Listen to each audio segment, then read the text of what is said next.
Belle? I knew you'd still be up.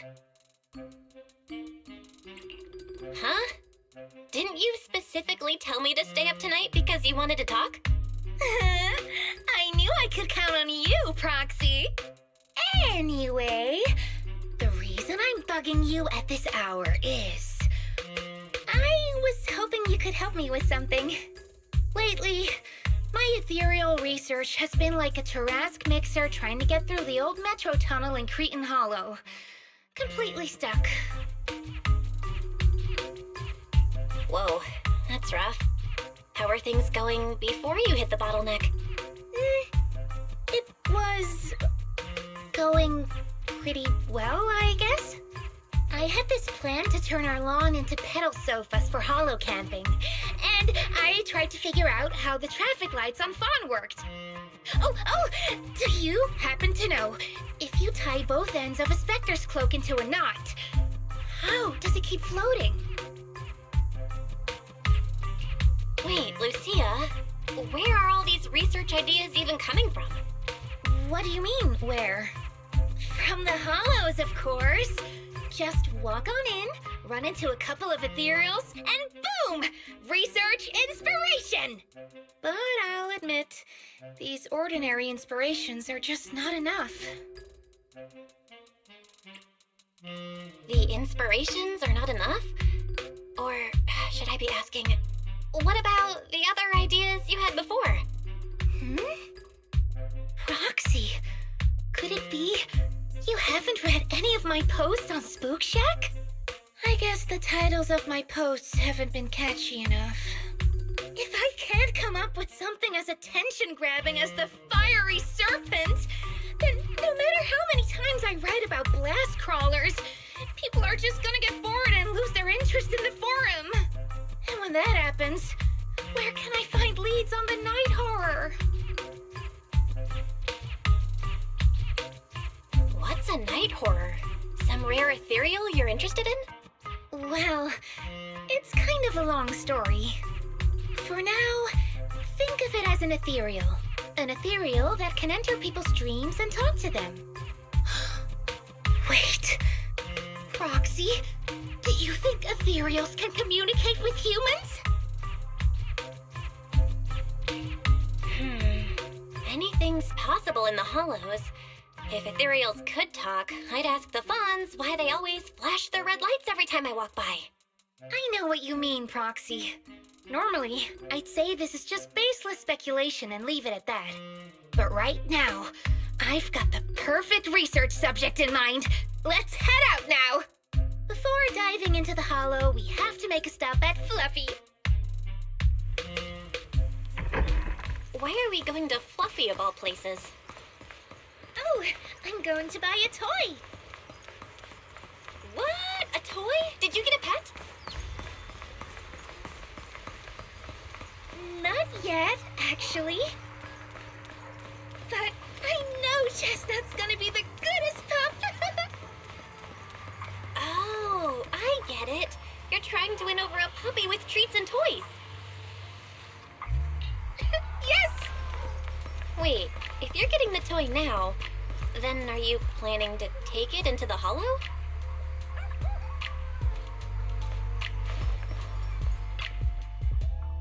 Hey there! Welcome in! Looking for something special today? If I want a little doggy to come up to me on her own, what should I get? Honestly, you don't need to buy anything to get close to a pup. Genuine kindness, some patience, and a little passion. That's all it takes to win a puppy's heart. It's true! Kindness, patience, and passion, huh? Sounds like something no pup could resist. I'm sold. No. I'm not saying I don't believe it. It's just... Chestnut's a very particular little pup. I understand. I've met lots of special needs pups. Some were abandoned, some have been on their own since they were born. If you want to gain their trust, it will take a longer time. Let me think. What about this? A brand new line of treats for puppies! I packed it with all sorts of delicious jerky. They're super yummy. No pup can resist it.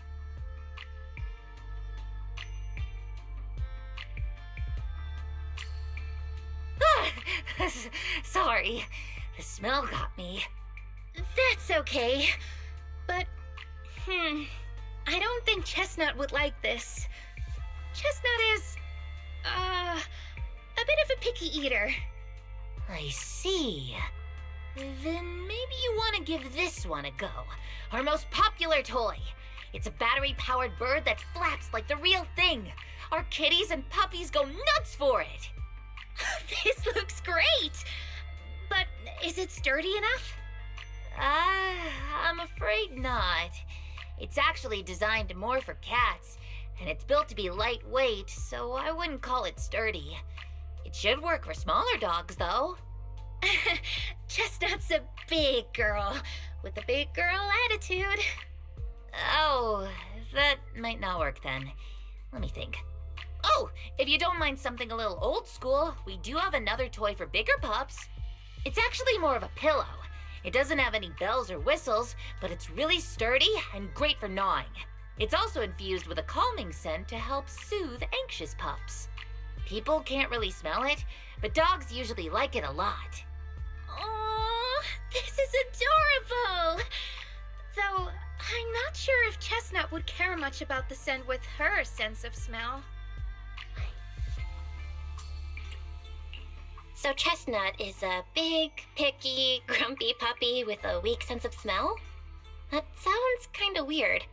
What's weird about that? Every puppy's different. Chestnut's just got her own little quirks. I'll take this one, please.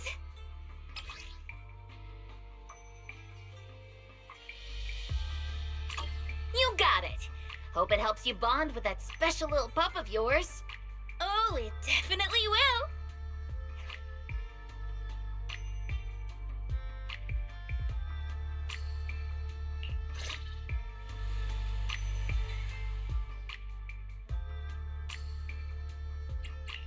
Let's do something summery together. It's my dreams. I can't wait to go on vacation.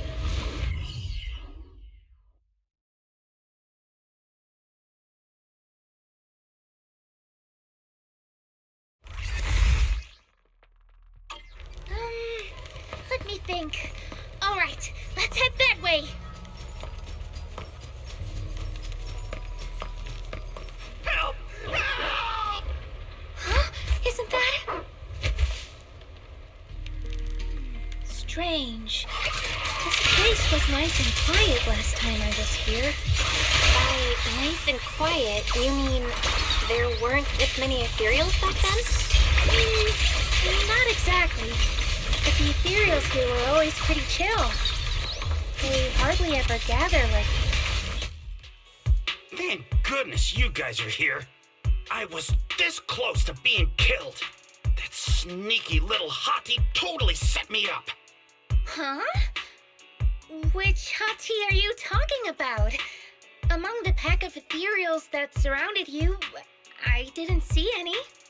Oh, maybe you didn't see it. There was a smaller hottie, just about waist high. That one right there. It lured me all the way here and got me ambushed by all those ethereals. Never heard of anything like that before. An ethereal pulling tricks on people? How did it trick you? It ran ahead like it wanted me to chase it, you know? That's pretty weird. It's not that weird. You young folks shouldn't underestimate how crafty those things can be.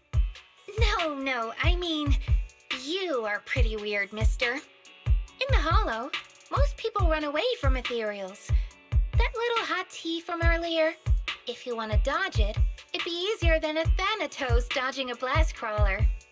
Why did you even chase it? I didn't chase it. Look, I was minding my own business in the Hollow, and that hottie ran at me out of the blue, with a whole pack of ethereals behind it to ambush me.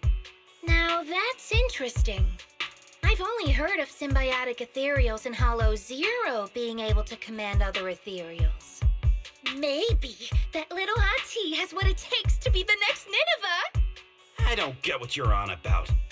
You run into ethereals in the hollow, you eliminate them. That's just the way it is. Instead of taking down that ethereal, you're now blaming me? That is just absurd. Whoa there. Chill out, mister. She literally saved your life earlier. She's just trying to understand what happened to you. Is that so wrong? You... Huh?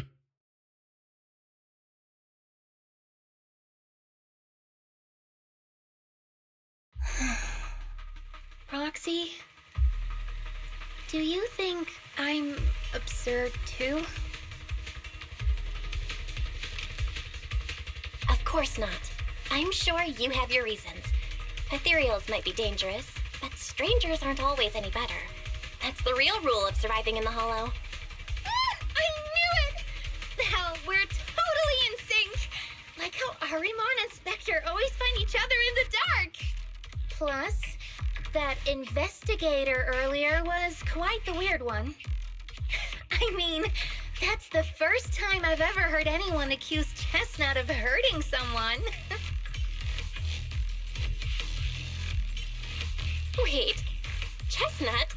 Who? You mean that little hot tea the investigator was talking about? Yeah! Chestnut is a good girl. Ever since I met Chestnut, she's never harmed anyone from outside the hollow. More than once, she quietly led me to injured investigators so I could help them. This one time, right around here, my carrot stopped working. Chestnut just happened to stroll by and guided me out. A hottie? Working as a rescue dog in the hollow? Are you serious? And here I thought your ideas from earlier were wild. There's other reasons, of course, but I trust Chestnut. She's always been gentle and kind. What's strange is, the last few times I saw her, I kept feeling like someone was tagging her, tracking her. Just like that guy from earlier.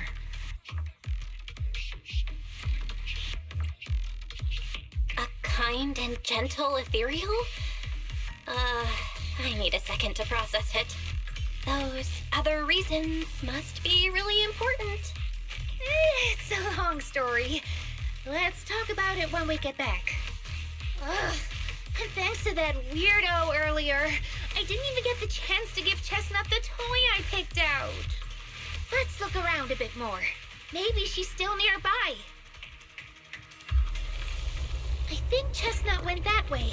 Let's go take a look.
Chestnut still wouldn't take my gift.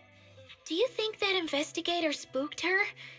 Maybe that's why she's being extra cautious today. Yeah. By the way, how did you meet Chestnut? Well, it has something to do with the night horror legend from my tribe.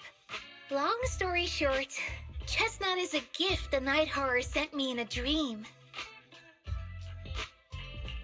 I think I remember you mentioning the night horror, but you never said it sent you a gift. Can you tell me more about it? You already know I'm one of the night watchers out on the fringes of New Eridu. We rest during the day, and we're active at night. The stories say that long ago, our ancestors fought a powerful ethereal. The battle lasted for days, and just before it fell, it released a final surge of power. Ever since then, it's haunted our dreams. Sometimes, when our people fall asleep at night, they dream of the night horror. And in their sleep, they walk straight into the hollow, drawn to its call. Just before the ether consumes them, before they become ethereals, they regain clarity for just a fleeting moment. Over time, we've come to realize that the more people who fall asleep, the stronger it becomes. What a terrifying curse! Is there a way to break it? No. That's why we moved to the outskirts of the city and stopped sleeping at night altogether. If we must rest, someone always stays awake to keep watch. The strange thing is, the night horror left more than just a curse. In the hollows, ethereals don't attack us. They see us like we're one of them. And this staff, it's the only weapon left from when our ancestors fought the night horror. It lets me mimic ethereal abilities. The chieftain said I was the most gifted of the younger generation, or something like that. I'm still not sure what made him decide that, but he gave this staff to me. Being seen as one of the ethereals and copying their moves. If all these weird powers are gifts from the night horror, then what about Chestnut? Oh, Chestnut. It was a night not long ago. Granny was keeping watch for me. She was telling me stories of the night horror, how it's both feared and revered by our people. She even described the night horror she saw in her dreams. Just like everyone else said, a stunningly beautiful ethereal, almost godlike. That night, I dreamed of the night horror's gaze. It was looking at me. And in front of me, there was a little hottie. It looked tired, like it had been through a big fight. We stared at each other, like survivors meeting after a disaster, still cautious, still on edge. Not long after that dream, I met Chestnut right where the dream had guided me. She didn't seem eager to be friends, but she wasn't hostile either. And she treated the other outsiders kindly too. That's why I've always believed Chestnut is a gift. A little dog sent by the night horror. So the night horror was just being nice? I don't know. But I think Chestnut is such a good girl. If we can get along, maybe the conflict we saw in the dreams won't come true after all. And what if the night horror is just like Chestnut? What if we could communicate with it? Then maybe everything our people have endured could finally come to an end. Sounds silly, doesn't it? Not at all. I get what you mean, Lucia. It's the Hollow. Who can say anything for sure? Even among my own people, no one really believes me. Except for Ade and Granny.